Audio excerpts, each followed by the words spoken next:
What's up mga kasama? So andito po kami sa harapan ng aming clinic at ngayon pong araw ay magkakaroon po ang reaching out, assisting rapidly ng kanilang first aid training para sa mga kanilang roar of the medic upang sa ganun man ay sila ay may basic knowledge about basic life skills and bandaging. So kasama ko po si William. At ako po si Ashley Josh. At kami po ang makakasama nyo ngayong araw at ipapakita po namin kung ano ang mga kaganapan doon sa activity na kanilang gaganapin.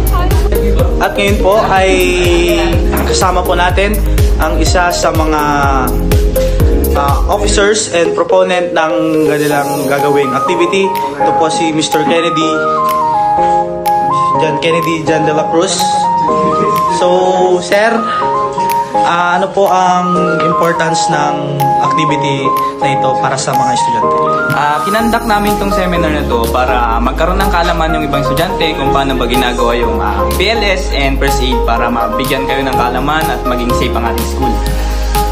At yun po, nakita nyo po at narinig nyo po mula sa isa sa officer ng ROAR kung gaano po ka-importante ang first aid training sa ating mga estudyante, at sila po yung mga yung mga matuturuan po nila ang magsisilbi at magiging membro upang panatilihin ang kaligtasan sa ating campus. At ngayon naman po, andito po tayo sa office ng Supreme Student Council at kasama po natin si Mr. Cesar C. Mangulab. Ay isa po siyang membro ng ating Roar of the Medic at siya rin po ang ating presidente ng Supreme Student Council, at hihingi lang po tayo ng kanyang opinion regarding sa activity kinakandak ng ating campus nurse.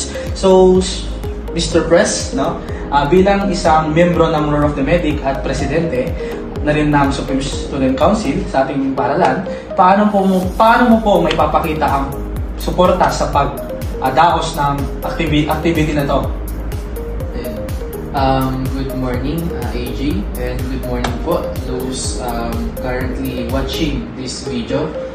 As a Supreme Student Council President and of course bilang miyembro po ng MEDIC, ay napakahalaga nga po na magkaroon tayo ng comprehensive training ng first aid.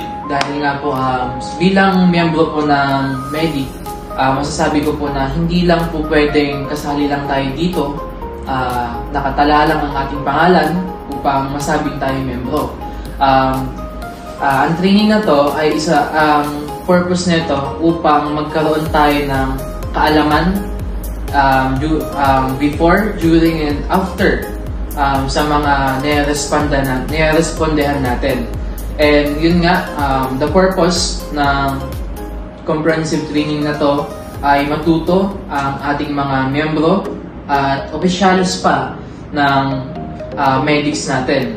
Maraming salamat po. So maraming salamat Mr. Pres, at napakaganda ng kanyang sinabi, at aasahan din po namin Pres na sa taong ito po ay patuloy mo pong suportahan ang mga organization na nagkakandak ng kanilang sarili-sariling aktibidad. Salamat po Pres.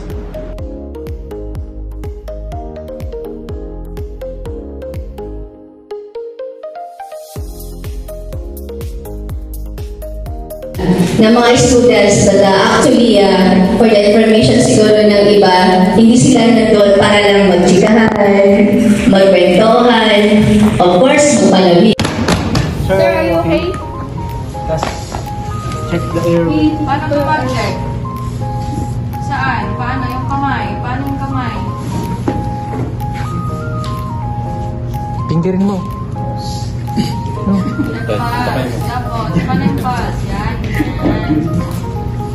Ice. Okay lang? Sabay kayo tawasan nyo. 1001, 1002, 1003, 1004, 1005, 1006, 1007, Negative pulse. Negative pulse, negative breathing, no. Ay, no, negative. no response. At dito po yung nurse. Vlog sir, daily vlogs.